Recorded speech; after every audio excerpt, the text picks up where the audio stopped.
আসসালামু আলাইকুম, কেমন আছেন আপনারা সবাই?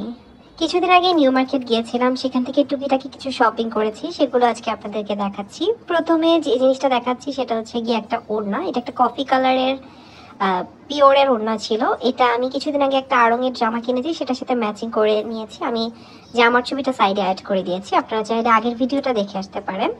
এরপরে দুইটা বেসিক ওড়না কিনেছি, একটা হচ্ছে সাদা, একটা হচ্ছে কালো। সাদা এবং কালো ওড়না যেহেতু বিভিন্ন জামার সাথে আমাদের লাগে, এই জন্য এগুলো আমার দরকার ছিল না এখনই, কিন্তু তবুও আমি কিনে রাখলাম, যদি পরে প্রয়োজন হয় তাহলে যাতে আর আমাকে শপিং করতে না হয়। এই দুইটা ওড়নার দাম পড়েছে 250 করে এক একটা, এবং পিওরের ওড়নাটার দাম ছিল 300 টাকা। ওড়নাগুলো আমি কিনেছি চাঁদনি চকের শেষের দিকের দোকান থেকে।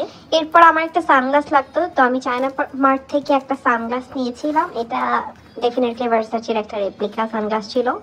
এটার দাম পড়েছে 1250 টাকা। আমার কাছে প্রাইসটা একটু বেশি লেগেছে, একটু না ভালোই বেশি ছিল, কিন্তু কোয়ালিটি মোটামুটি আমরা বাইরে থেকে যে এই সানগ্লাসগুলো নেই তার থেকে বেটার ছিল, তাই নেওয়া হয়েছে। এরপরে আমার আম্মুর জন্য হচ্ছে গিয়ে একটা খিমারের সাথে পরার জন্য একটা ব্ল্যাক কালারের স্কার্ট নিয়েছিলাম। এটা আমি নিয়েছি কাটাবন মোড়ে কিছু হিজাবের দোকান আছে সেখান থেকে। এটার প্রাইস পড়েছিল 900 টাকা। এই ছিল আমার আজকের শপিং। কেমন লাগলো কমেন্টস করে জানাবেন। আল্লাহ হাফেজ।